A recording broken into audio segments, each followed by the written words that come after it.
Hello friends, अस्सलाम वालेकुम and welcome to reality stories. दोस्तों, इंग्लैंड में एक जगह है यॉर्कशायर डेल्स। ये बहुत खूबसूरत इलाका है। पहाड़, ग्रीनरी, चश्मे। कोई भी इंसान यहाँ जाए तो अल्लाह ताला की कुदरत देखकर हैरान रह जाता है। इसी जगह जमीन के नीचे गारों का एक सिस्टम बना हुआ है।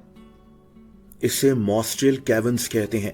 इस गारों के निजाम को 1941 में दरियाफ्त किया गया था, जब यहां से एक आदमी बॉब लीकी गुजर रहा था।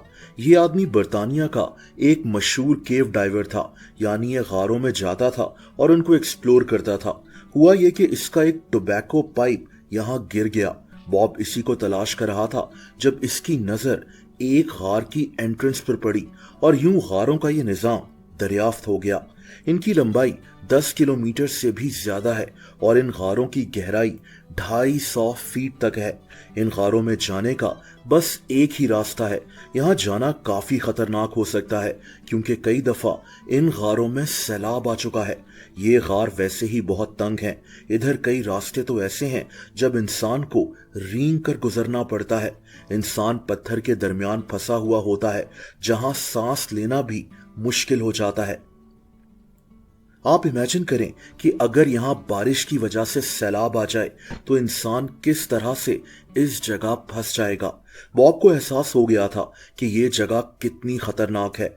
एक दफा बॉब यहां मौजूद था कि अचानक तेज बारिश शुरू हो गई और ये गार पानी से भरना शुरू हो गए।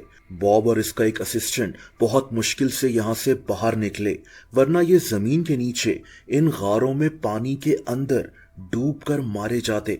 दोस्तों, बॉब और इसका असिस्टेंट तो बच गए, लेकिन 1967 में इन गारों में कुछ ऐसा हुआ था जो आज तक कोई भुला नहीं सका।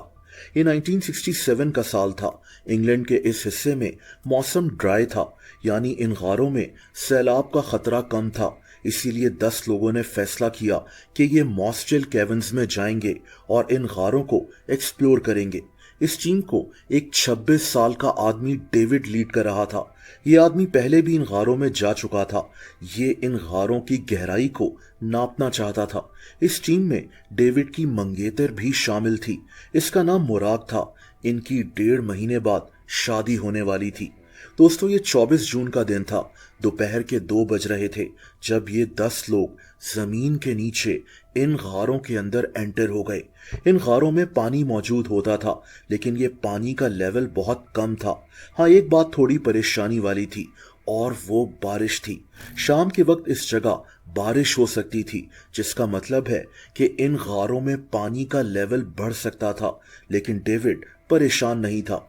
इसने इन गारों में बहुत वक्त गुजारा था और इस दिन भी ये कॉन्फिडेंट था कि ये हिफाजत से यहां से वापस निकल आएगा। लेकिन दोस्तों, ट्रेजेडी इनका इंतजार कर रही थी।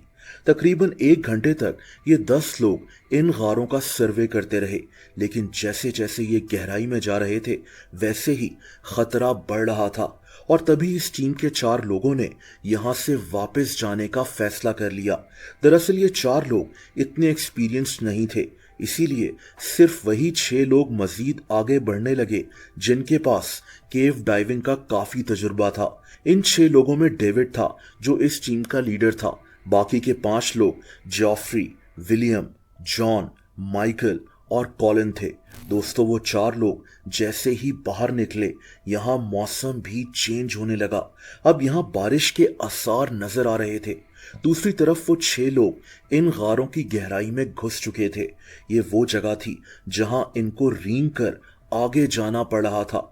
फाइनली ये लोग एक ऐसी जगह पहुंच गए जिसे स्ट्रीम एंड कहा जाता है।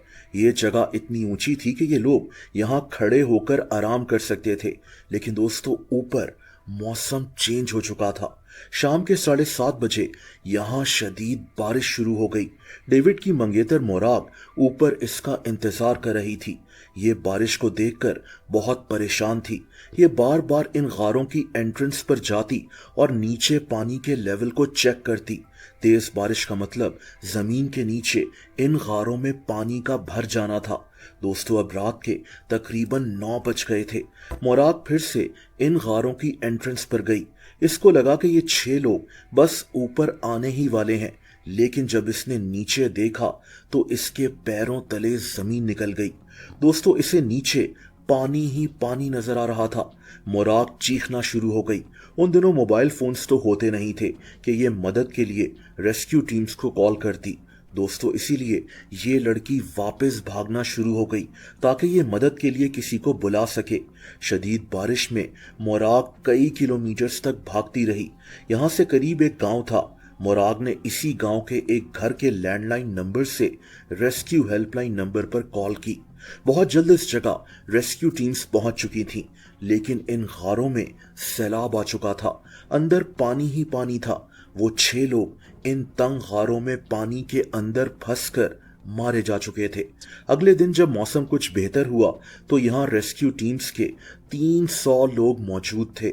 इन गारों से पानी को डाइवर्ट कर दूसरी तरफ निकालने की कोशिश की जा रही थी। दोस्तों, 18 घंटों के बाद जाकर इस जगह से वाटर लेवल इतना कम हो गया कि रेस्क्यू टीम्स गारों के अंदर दाखिल हो गईं, लेकिन अब बहुत देर हो चुकी थी। इन रेस्क्यू टीम्स को इस जगह से 5 लोगों की लाशें मिल गईं। अगले दिन 6ठे आदमी की लाश भी यहां से निकाल ली गई थी। ये एक बहुत बड़ी ट्रेजेडी थी। दोस्तों, इन 6 लोगों की कब्र भी इन्हीं गारों के अंदर बनाई गई थी, इनकी फैमिलीज की रजामंदी से। ये इनको एक ट्रिब्यूट देने का तरीका था। उस वक्त इन गारों की एंट्रेंस को सील कर दिया गया, लेकिन 4 साल बाद इन गारों को फिर से खोल दिया गया था। अब इन 6 लोगों की याद में इन गारों के ऊपर एक प्लेट लगी हुई है जिस पर इनके नाम लिखे हुए हैं। इनकी कब्रें इन गारों में काफी ऊंचाई पर बनाई गई हैं ताकि सैलाब की वजह से इनकी कब्रों को नुकसान न पहुंचे। दोस्तों, इस वाकये के बाद बहुत कम लोगों की इन गारों में जाने की हिम्मत हुई थी, लेकिन 2 लोग ऐसे थे जो कई बार यहाँ जा चुके हैं और इन गारों को डिटेल से डॉक्यूमेंट कर चुके हैं। इनमें एक आदमी साइमन बेक है।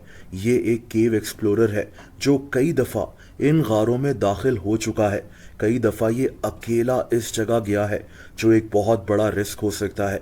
एक और आदमी एलेक्स रिची भी यहाँ 8 दफ़ा जा चुका है। इन दोनों के अलावा बहुत कम लोग इस जगह का रुख करते हैं। 1967 के उस वाक़ये ने आज भी लोगों को इन गारों के खौफ में मुब्तला किया हुआ है।